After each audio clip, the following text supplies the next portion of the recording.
आज इस छोटी काशी मंच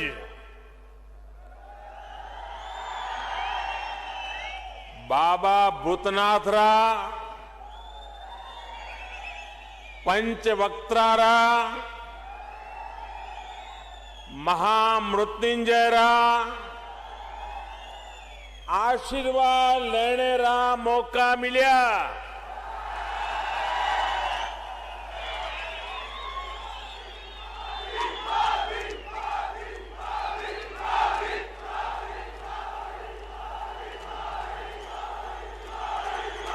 देवभूमि रे सभी देवी देवतियां जो मेरा नमन। साथियों,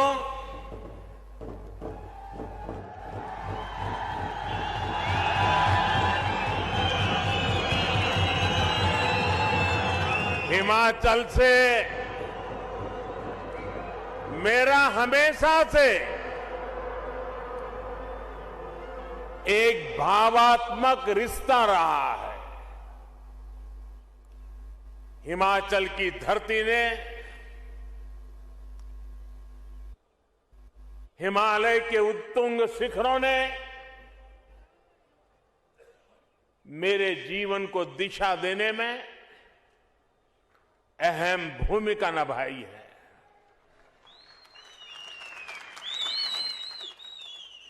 और आज मैं जब आपके बीच आया हूं और मैं जब भी मंडी आता हूं तो मंडी री सेपू बड़ी, कचौरी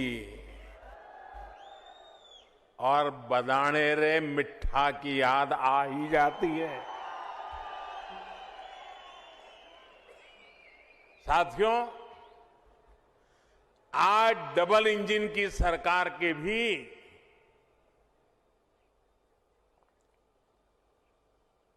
4 साल पूरे हुए हैं। सेवा और सिद्धि के इन 4 सालों के लिए हिमाचल के जनता जनार्दन को बहुत बहुत बधाई देता हूं। और इतनी बड़ी तादाद में और ऐसी कड़ाके की ठंड में हम सबको आशीर्वाद देने के लिए आना, इसका मतलब ही है कि इन 4 साल में हिमाचल को तेज गति से आगे बढ़ते हुए आपने देखा है। जयराम जी और उनकी परिश्रमी टीम ने हिमाचल वासियों के सपनों को पूरा करने के लिए कोई कोर कसर नहीं छोड़ी है। इन 4 वर्षों में 2 साल हमने मजबूती से कोरोना से भी लड़ाई लड़ी है और विकास के कार्यों को भी रुकने नहीं दिया। बीते 4 सालों में हिमाचल को पहला एम्स मिला, हमीरपुर, मंडी, चंबा और सिरमौर में 4 नए मेडिकल कॉलेज स्वीकृत किए गए। हिमाचल की कनेक्टिविटी को सशक्त करने के लिए अनेक विध प्रयास भी जारी हैं। भाई और बहनों, आज यहां मंच पर आने से पहले मैं हिमाचल प्रदेश के औद्योगिक विकास से जुड़े कार्यक्रमों में इन्वेस्टर्स मीट में शामिल हुआ और यहां एक जो प्रदर्शनी लगी है उसे देख करके भी मन अभिभूत हो गया। इसमें हिमाचल में हजारों करोड़ रुपए के निवेश का युवाओं के लिए अनेक नए रोजगार का मार्ग बना है। अभी यहां थोड़ी देर पहले 11,000 करोड़ रुपए की लागत वाले 4 बड़े हाइड्रो इलेक्ट्रिक प्रोजेक्ट्स का शिलान्यास या फिर लोकार्पण भी किया गया है। इनसे हिमाचल की आय बढ़ेगी और रोजगार के हजारों अवसर भी बढ़ेंगे। सावड़ा कुड्डू प्रोजेक्ट हो, लूहरी प्रोजेक्ट हो, धौला सिद्ध प्रोजेक्ट हो या रेणुका जी प्रोजेक्ट, ये सभी हिमाचल की आकांक्षा और देश की आवश्यकता की पूर्ति दोनों के माध्यम से होने वाली है। सावड़ा कुड्डू बांध तो पियानो की आकृति वाला एशिया का पहला ऐसा बांध है। यहां पैदा हुई बिजली से हिमाचल को हर वर्ष लगभग 125 करोड़ रुपए की आय होगी। साथियों, श्री रेणुका जी हमारी आस्था का अहम केंद्र है। भगवान परशुराम और उनकी मां रेणुका जी के स्नेह की प्रतीक इस भूमि से आज देश के विकास के लिए भी एक धारा निकली है। गिरी नदी पर बन रही श्री रेणुका जी बांध परियोजना जब पूरी हो जाएगी तो एक बड़े क्षेत्र को इससे सीधा लाभ होगा। इस प्रोजेक्ट से जो भी आय होगी उसका भी एक बड़ा हिस्सा यहीं के विकास पर खर्च होगा। साथियों, देश के नागरिकों का जीवन आसान बनाना, ईज ऑफ लिविंग हमारी सरकार की सर्वोच्च प्राथमिकता है और इसमें बिजली की बहुत बड़ी भूमिका है। बिजली पड़ने के लिए, बिजली घर के काम निपटाने के लिए, बिजली उद्योगों के लिए और इतना ही नहीं, अब तो बिजली मोबाइल चार्ज करने के लिए, उसके बिना कोई रह ही नहीं सकता।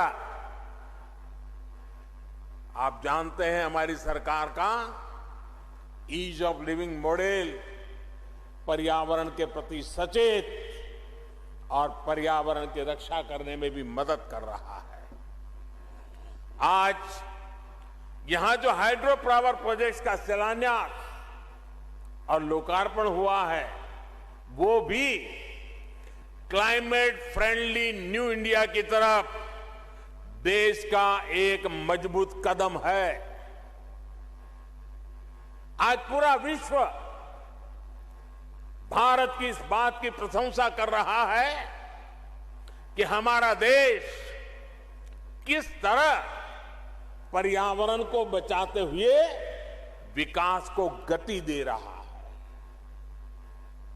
सोलर पावर से लेकर हाइड्रो पावर तक, पवन ऊर्जा से लेकर ग्रीन हाइड्रोजन तक हमारा देश रिन्यूएबल एनर्जी के हर संसाधन को पूरी तरह से इस्तेमाल करने के लिए निरंतर काम कर रहा है। मकसद यही है कि देश के नागरिकों की ऊर्जा जरूरतों को पूरा करने के साथ पर्यावरण की भी रक्षा हो और भारत अपने लक्ष्यों को किस तरह प्राप्त कर रहा है उसका एक उदाहरण देश की बढ़ती इंस्टॉल इलेक्ट्रिसिटी कैपेसिटी भी है। साथियों, भारत ने 2016 में ये लक्ष्य रखा था कि वो साल 2030 तक अपनी इंस्टॉल्ड इलेक्ट्रिसिटी कैपेसिटी का 40% नॉन फोसिल एनर्जी सोर्स से पूरा करेगा।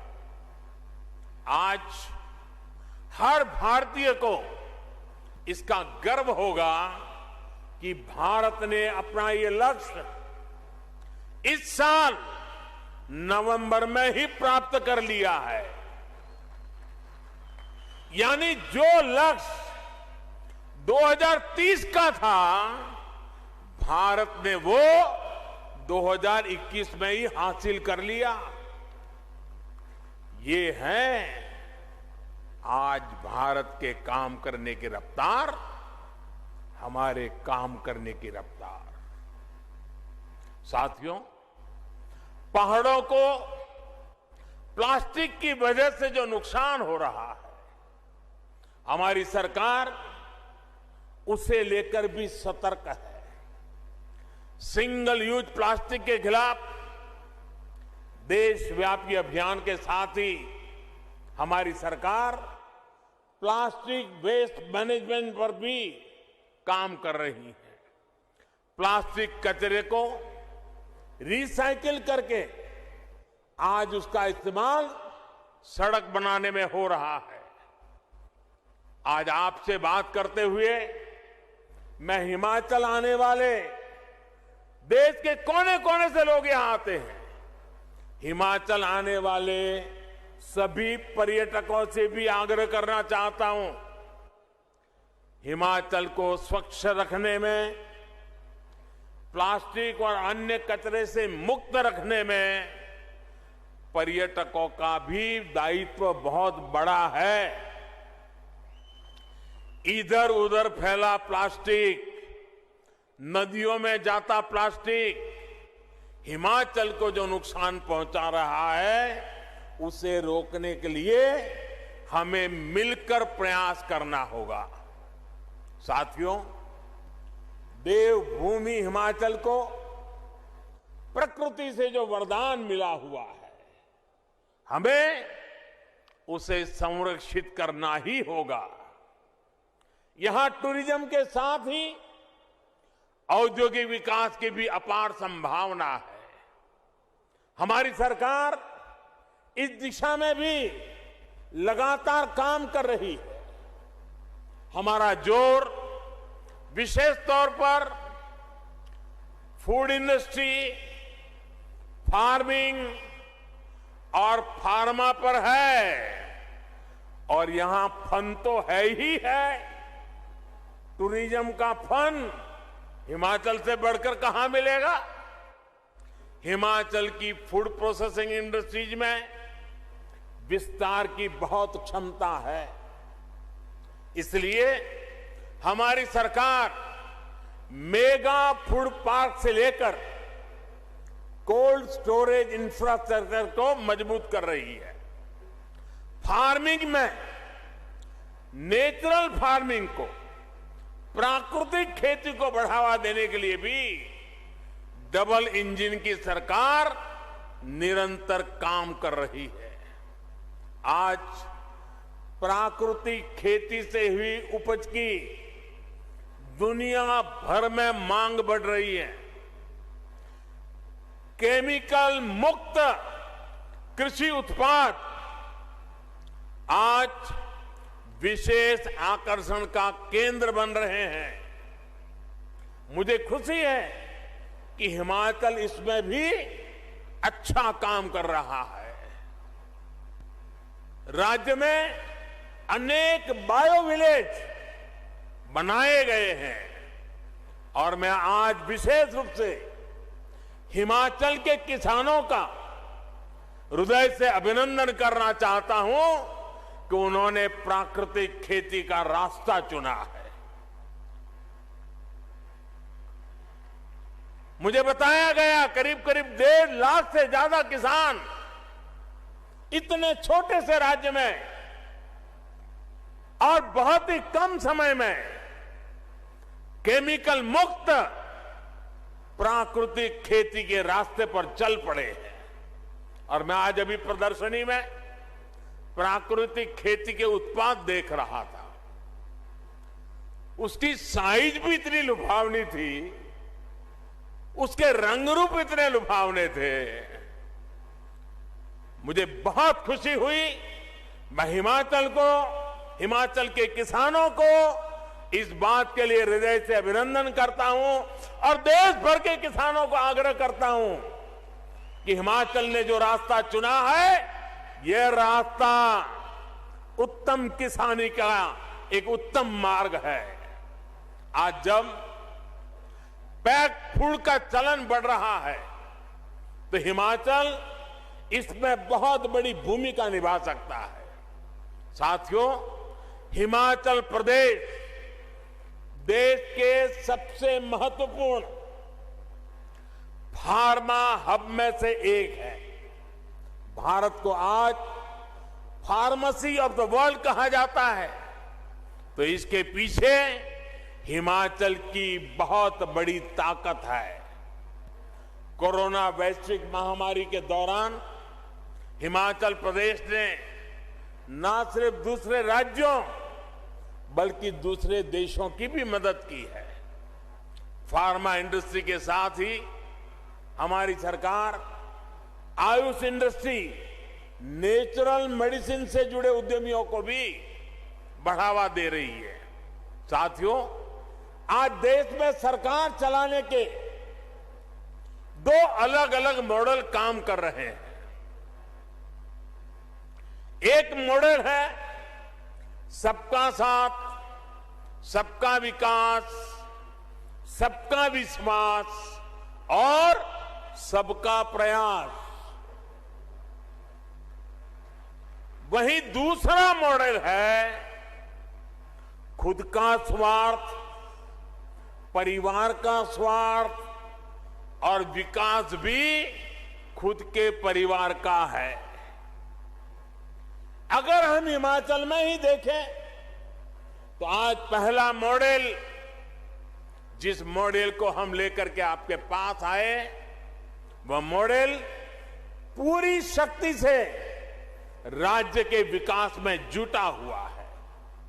इसी का परिणाम है कि हिमाचल ने अपनी पूरी वयस्क जनसंख्या को वैक्सीन देने में बाकी सबसे बाजी मार ली है। यहां जो सरकार में है वो राजनीतिक स्वार्थ में डूबे नहीं है, बल्कि उन्होंने पूरा ध्यान हिमाचल के एक एक नागरिक को वैक्सीन कैसे मिले इसमें लगाया है। और मुझे एक बार वर्चुअली इस काम में जुटे लोगों से बात करने का सौभाग्य मिला था। बड़ा प्रेरक, एक एक की बात इतनी प्रेरक थी। भाइयों बहनों, हिमाचल के लोगों के स्वास्थ्य की चिंता थी, इसलिए दूर दराज के क्षेत्रों में भी कष्ट उठा करके भी सबने वैक्सीन पहुंचाई। ये हमारा सेवा भाव, लोगों के प्रति दायित्व का एहसास है।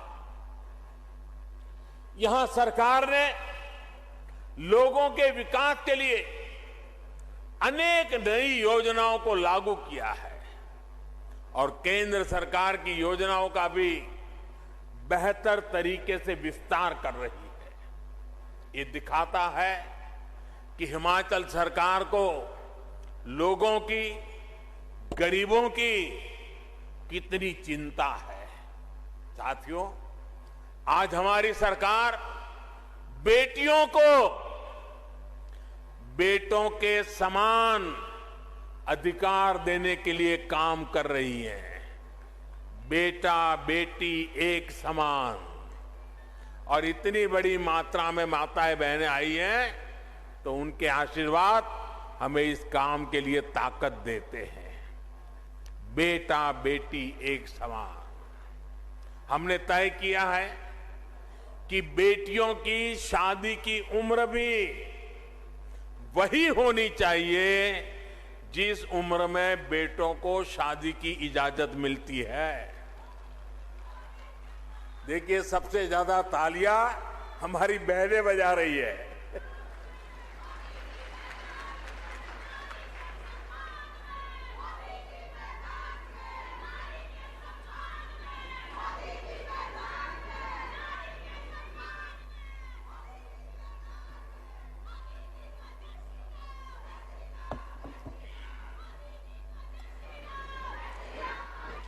बेटियों की शादी की उम्र 21 साल होने से उन्हें पढ़ने के लिए पूरा समय भी मिलेगा और वो अपना कैरियर भी बना पाएगी। हमारे इन सारे प्रयासों के बीच आप एक दूसरा मॉडल भी देख रहे हैं जो सिर्फ अपना स्वार्थ देखता है, अपना वोट बैंक देखता है। जिन राज्यों में वो सरकार चला रहे हैं उसमें प्राथमिकता गरीबों के कल्याण को नहीं बल्कि खुद के परिवार के कल्याण की ही है। मैं जरा चाहूंगा, देश के पंडितों से आग्रह करूंगा, जरा उन राज्यों का वैक्सीनेशन का रिकॉर्ड भी जरा देख लीजिए। उनका वैक्सीनेशन रिकॉर्ड भी इस बात का गवाह है कि उन्हें अपने राज्य के लोगों की चिंता नहीं है। साथियों, हमारी सरकार पूरी संवेदनशीलता के साथ, सतर्कता के साथ आपकी हर आवश्यकता को ध्यान में रखते हुए निरंतर काम कर रही है।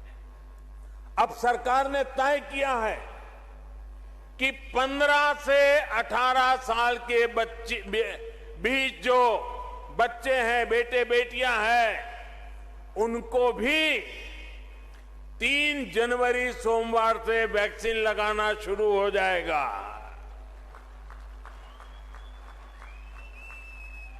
3 जनवरी सोमवार से अभियान शुरू होने वाला है।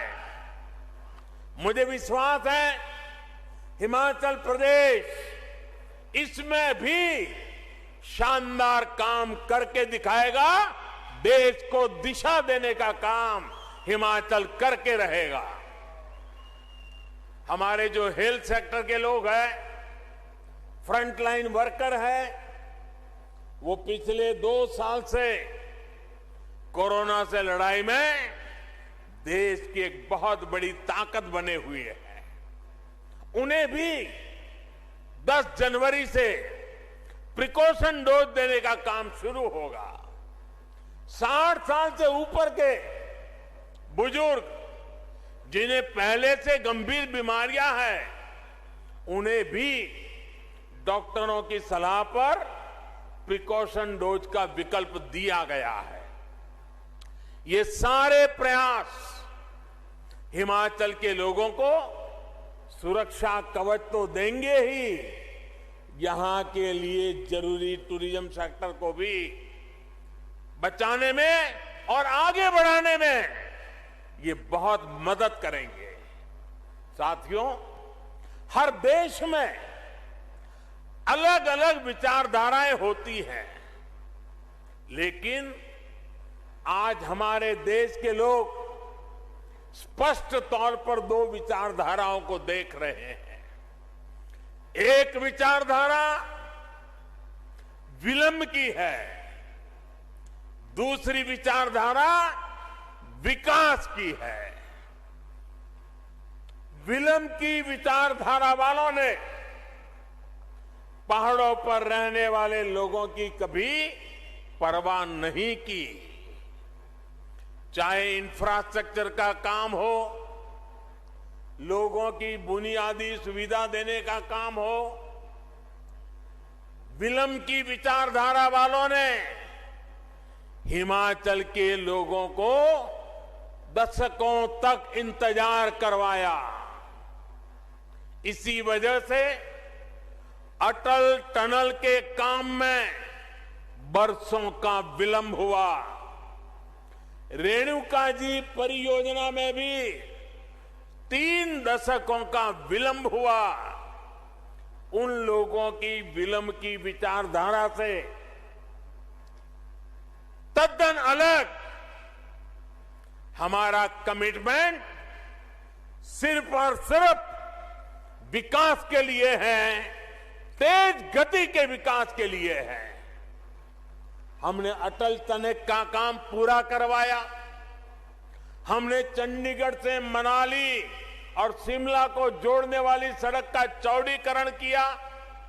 हम सिर्फ हाईवे और रेलवे इंफ्रास्ट्रक्चर ही विकसित नहीं कर रहे, बल्कि अनेकों जगह हम रोपवे भी लगवा रहे हैं। हम दूर दराज के गांवों को प्रधानमंत्री ग्राम सड़क योजना से भी जोड़ रहे हैं।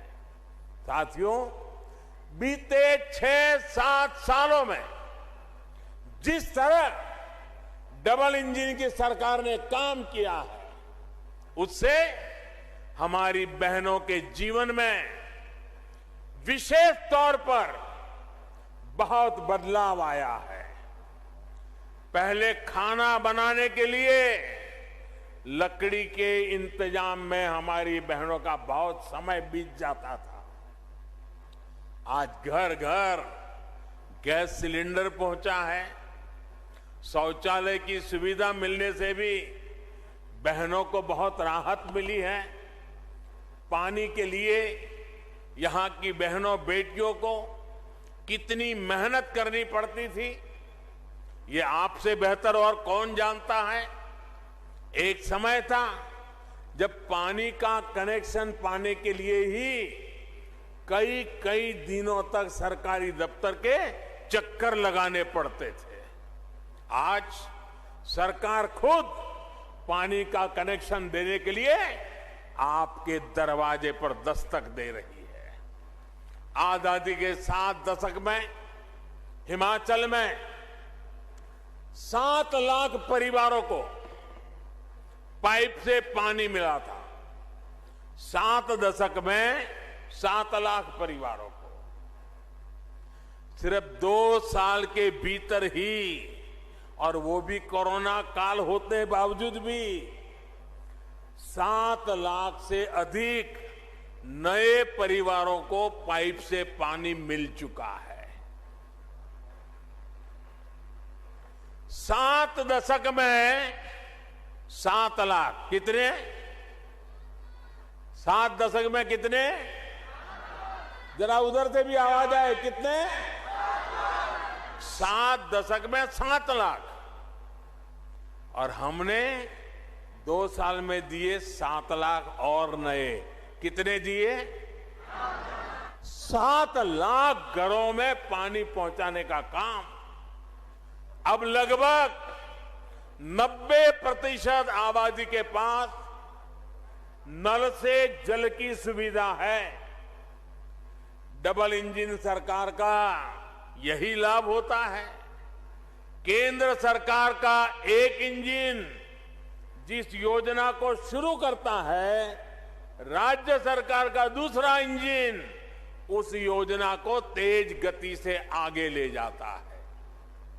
अब जैसे आयुष्मान भारत योजना का उदाहरण है। इस योजना को आगे बढ़ाते हुए राज्य सरकार ने हिम केयर योजना शुरू की और ज्यादा लोगों को 5 लाख रुपए तक के मुफ्त इलाज के दायरे में लाई। इन योजनाओं में हिमाचल के लगभग 1.25 लाख मरीजों को फ्री इलाज मिल चुका है। इसी प्रकार यहां की सरकार ने उज्ज्वला योजना के लाभार्थियों का विस्तार गृहिणी सुविधा योजना से किया, जिससे लाखों बहनों को एक नई मदद मिली। केंद्र सरकार इस मुश्किल समय में जो मुफ्त राशन पहुंचा रही है, उसको तेजी से हर लाभार्थी तक पहुंचाने का काम भी राज्य सरकार यहां कर रही है। साथियों, हिमाचल हिमाचल वीरों की धरती है। हिमाचल अनुशासन की धरती है। देश की आन बान और शान को बढ़ाने वाली धरती है। यहां के घर घर में देश की रक्षा करने वाले वीर बेटे बेटियां हैं। हमारी सरकार ने बीते 7 वर्षों में देश की सुरक्षा बढ़ाने के लिए जो काम किए हैं, फौजियों, पूर्व फौजियों के लिए जो निर्णय लिए हैं, उसका भी बहुत बड़ा लाभ हिमाचल के लोगों को हुआ है। 1 रैंक 1 पेंशन का दशकों से अटका हुआ फैसला, विलंब वाली नीति, वो अटका हुआ फैसला हो या फिर सेना को आधुनिक हथियार और बुलेट प्रूफ जैकेट देने का काम, ठंड में परेशानी कम करने के लिए जरूरी साधन संसाधन देना हो या फिर आने जाने के लिए बेहतर कनेक्टिविटी, सरकार के प्रयासों का लाभ हिमाचल के हर घर तक पहुंच रहा है। साथियों, भारत में एक बार पर्यटन और तीर्थाटन आपस में जुड़ते चले जा रहे हैं। तीर्थाटन में हिमाचल का जो सामर्थ्य है, उसका कोई मुकाबला नहीं है। ये शिव और शक्ति का स्थान है। 5 कैलाश में से 3 कैलाश हिमाचल प्रदेश में है। इसी प्रकार हिमाचल में कई शक्तिपीठ भी है। बौद्ध आस्था और संस्कृति का भी अहम स्थान यहां मौजूद है। डबल इंजन की सरकार हिमाचल की इस ताकत को कई गुना बढ़ाने वाली है। मंडी में शिव धाम का निर्माण भी इसी प्रतिबद्धता का परिणाम है। भाइयों और बहनों, आज जब भारत आजादी का अमृत महोत्सव मना रहा है, तब हिमाचल भी पूर्ण राज्य का दर्जा मिलने की स्वर्ण जयंती वर्ष मना रहा है। यानी ये हिमाचल के लिए नई संभावनाओं पर काम करने का भी समय है। हिमाचल ने हर राष्ट्रीय संकल्प की सिद्धि में अग्रणी भूमिका निभाई है। आने वाले समय में भी ये उत्साह जारी रहेगा। एक बार फिर विकास और विश्वास के 5वें वर्ष की ओर नव वर्ष की मंगल कामनाएं, आपको अनेक अनेक शुभकामनाएं। इतना प्यार देने के लिए, इतने आशीर्वाद देने के लिए मैं फिर एक बार इस देवभूमि को प्रणाम करता हूं। मेरे साथ बोलिए, भारत माता की, भारत माता की, भारत माता की। बहुत बहुत धन्यवाद।